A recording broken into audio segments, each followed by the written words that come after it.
Is welcome back to another episode of Electrician TV. I'm Will from Will's Electrical Services. In tonight's episode, we have a little bit of some emergency light testing. We also go back to a week gone by where I was at the farm. I couldn't put on the other episode because it was all about a rewire. And also we do a bit of second fixing, a bit of fault finding. And we find something as rare as rocking or shit, a dodgy Hager sockets. Right, let's roll the beats. Go ahead. Show support for the channel, like, subscribe and flick a bean, yeah, do it. That this little office that we've done absolutely loads of work for, and we've changed all the lights. We're just doing the 3-hour emergency light test, so we're literally coming up to the last bit, another 20 minutes and then we're finished. I've been doing loads of quotes and all that. I'll give you a quick tour.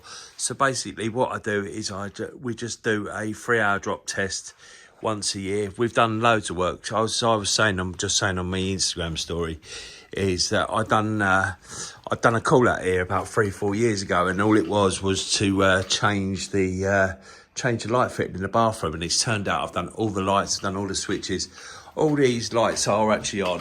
I've just turned them on, so it just makes it easier to spot the LEDs and all that. We have had a couple that have failed. This one failed. I'll put a picture up as it goes because I'll take a photo just as in a little, not so much evidence because Kim and all that here are proper sweet. It's just a good way of proving it because, you know, anyone could challenge you or something like that. You know, obviously these people aren't like that, but you've got to cover your bases, haven't you? There is actually some good information on them handouts on the NIC, which I have actually done before. Which we fitted. Well, I didn't fit these, but we done all the electrics for all these. Pretty good. There is a light switch somewhere. Where's our light switch? I'm sure we done an LED on there. Where's that gone? I forget now. I'll have a look into that. How do they turn them on? I forget how that's done now. I'll have a little look into that. That'd be edited out. So yeah, it's just these lights here. We changed these months ago. I think we done it on a Saturday. I think we was all in doing it. Changed all the switches and all that. Done some work in the bathroom. It just shows one little call out pays off, you know. It's really good. And they're really nice people that pay on time, you know what I mean? That's so funny. That was actually bugging me. This is one downstairs. So you got all them isolators there where it's got a sensor underneath. And that is how they work it. It come a part of it. I think that's the switch there as it goes. Yeah, there you go. Look, that's the switch. I don't know why they've got that turned off. It must irritate them or something. Or must leave the door open. We'll see why they don't use it. Why do they not use it? Yeah, it works all right. I have to let her know. Yeah, another thing is what I didn't pick up on as well is I walk around every hour, and then what we've got here is we've got the start hour, 2 hours and 3 hours, and that's how we do it. And that's a couple of little bits of drawing. I could do it on a spreadsheet, but I just like to do it on pen and paper. It gives me something to draw on, you know what I mean? Well, I'm almost done. I've got to go to the wholesalers and pick up the stuff for Monday. Oh, here he goes.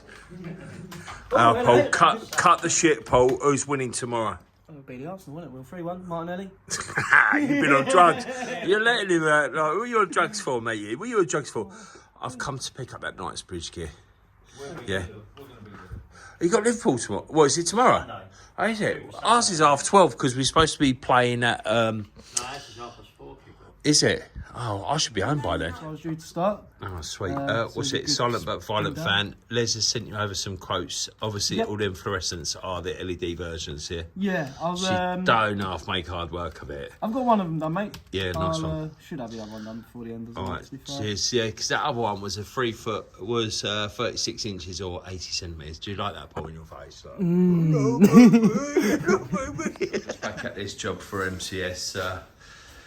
Place drive. This is the annex. This is got the plumber with us in the background, so and all that. But it's all nice. It's all up and running. Just going through it all with him. Oi, do you want to say hello? No.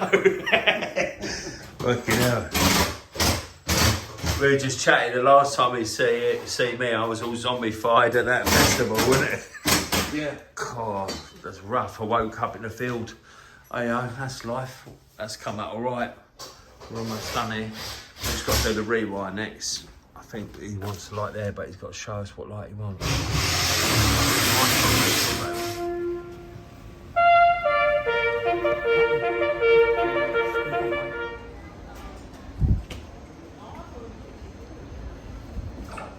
The wind was an absolute pain in the arse. So basically what I'm showing you here is where I've put the actual Zebs into the Unistrut. They're just like channel nuts that spring round M6. They have springs on the back. This is shallow strut.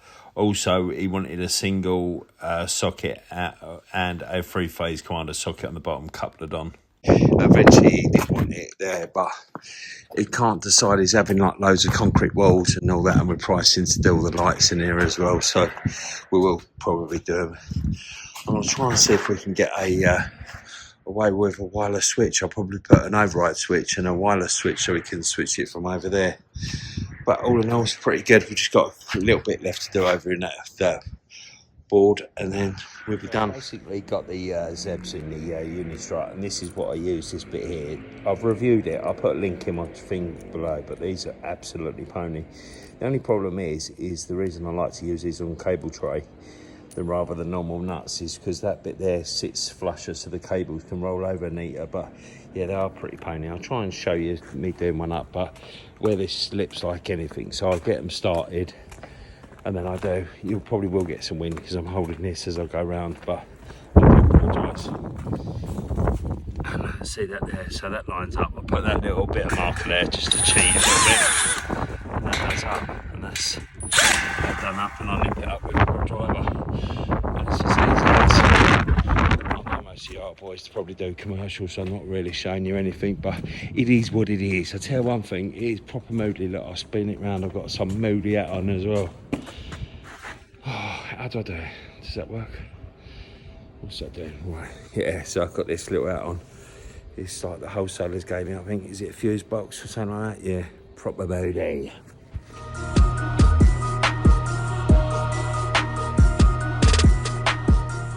The thing I've got to sort out is fixing this tray to this purlin. I put the bracket up against it and I noticed that the holes don't line up. So what I'm going to do is I'm going to self-tap it to the purlin.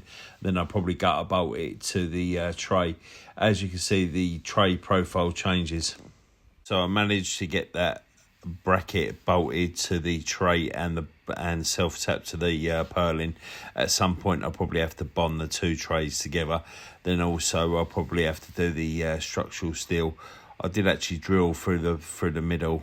It was an absolute nightmare trying to get the bolt onto that, so I had to use a Zeb. It was just the easier way to hold it.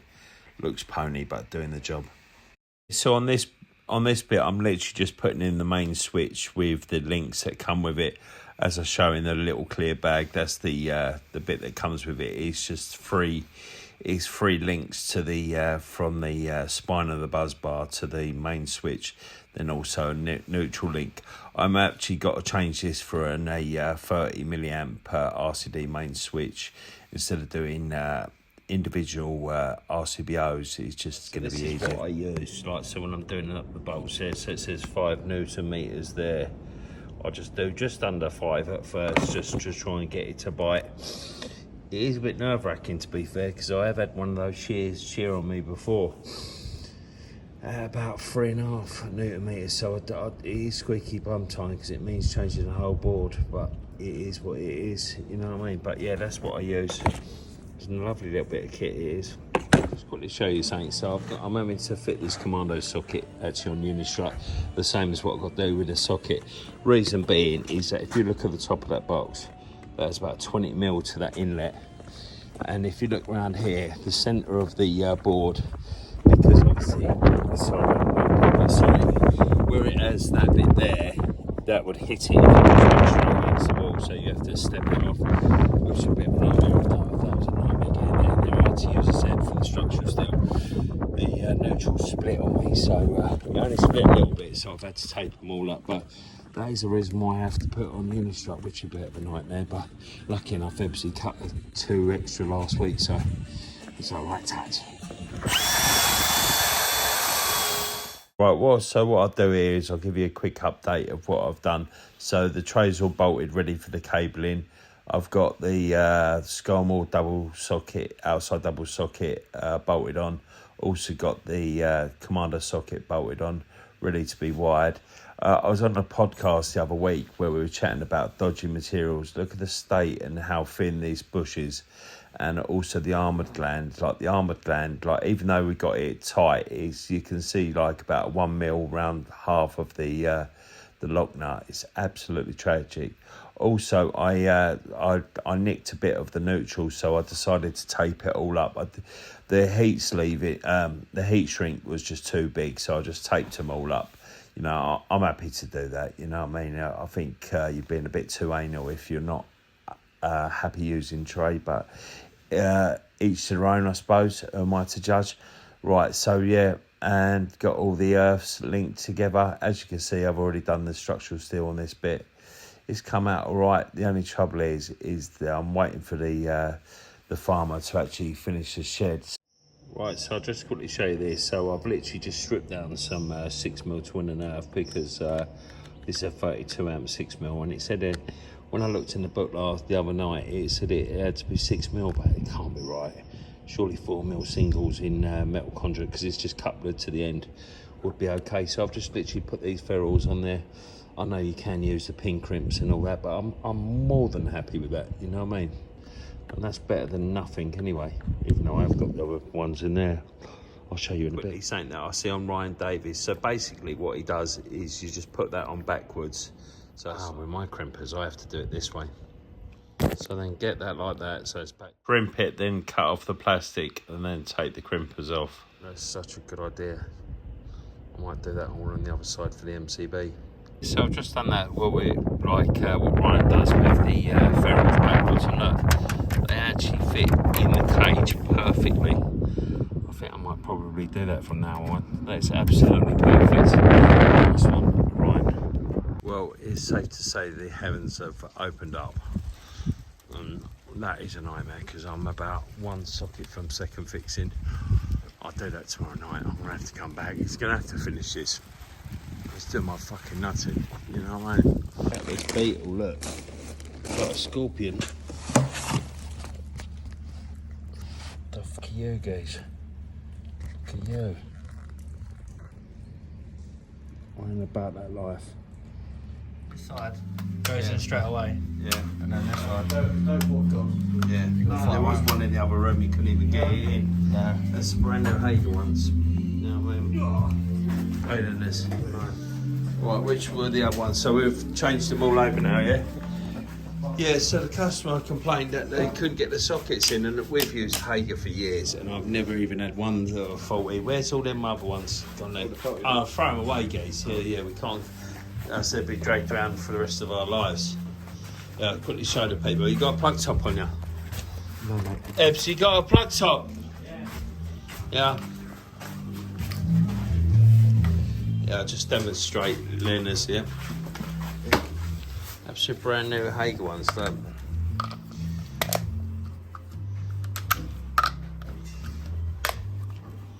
Yeah. Nightmare. Yeah, we don't know if it's a dodgy plug off the builders, we don't know if it's the customer, so we're just going to replace them. We ain't taking them back to wholesale, this absolute nonsense, Lennox. Right, good morning, Tuesday morning. I'm just here with Ebbs. Come on, Ebbs, give us a quick tour of what we've done here, because you were here during first fix. Oh, mind your head, guys. Alright, basically, so we've got two spurs there. What do they supply? I think it's a washing machine, tumble dryer, I think. Yeah. Well, so their single sockets got going there. Yeah. All Hager switch fuse spurs, yeah. Couple sockets. And the feeds under here for the.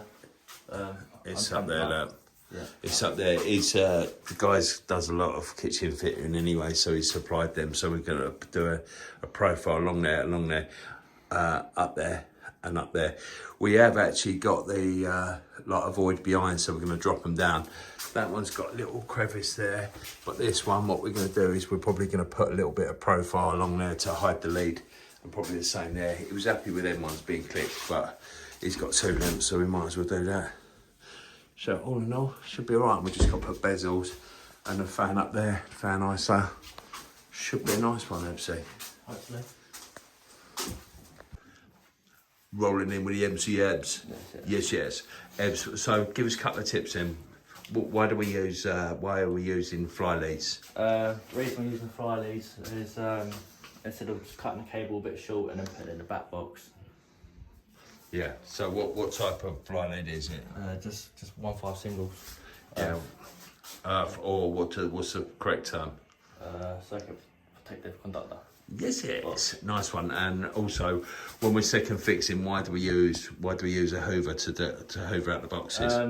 Well, normally that we just go around it with a knife and then dig out all the plaster and hoover it up. Normally just give like a neater finish, but you can use a paintbrush. But normally when you do it, just leave a lot of dust and that on the skirting board. Yeah. If it's not been decorated properly, then we use a brush in that case. Yeah.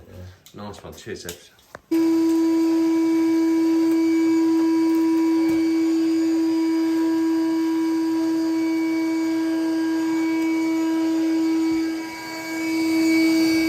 Yeah, so what I'll do is I'll quickly show you. This is one of the best things about this little tool. I know I keep going on about this, but it is probably my favourite tool. Is that because it's got a forward and reverse.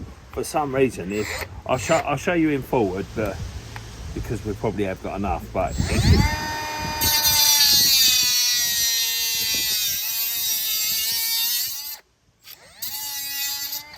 yeah, and in reverse. Slam it without no glasses on. So on reverse.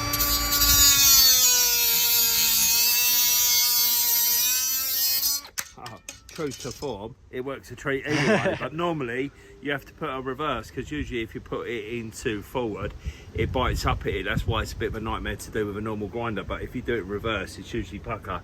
But true to form, it was alright either way, wasn't it? This is what I use to stick up all the profile, but the only problem is you only really get one go at it, but it goes up all right. See all along there, it's perfect. You just got to be careful. That one's done down there. That's all right. So Ebs is just taping it all in before we put the thing up. What we did have is well, we've got to bring the other lead, so we've got two of them. One carrying the lead, so it don't have to go across. It is absolutely pissing down. I hope she'll survive, baby girl. Come on, Gary. Yeah, so that's that all sorted, all nicely done. There is another bit of light to go there, but the actual kitchen fit is going to do that on Sunday. We've got to come do the worktops, but we can't get around the back, so he's doing all that, but that's all done. That's all done, looks neat, doesn't it? And we've just got the dummy bit there for the leads. Just a little bit better, because there's a toilet there. We just thought, like, if you sit down and look at it, you might be able to see it if it just dangled across. Looks absolutely silent but violent. The fan is just got to make good around them plasterboard fixing. Fan, I say, all nice and short head. So there's an end panel going on there with the two machines. All nice and sorted. We've done the kitchen here, but do not judge me on this. But we've had to change a lot of these lamps because these are Oswald ones were faulty. Apparently they put the diode near the front and it overheats. So. Right, thanks for watching. Don't forget, if you're going to be anything to be electric, up the old blues. See you at the weekend.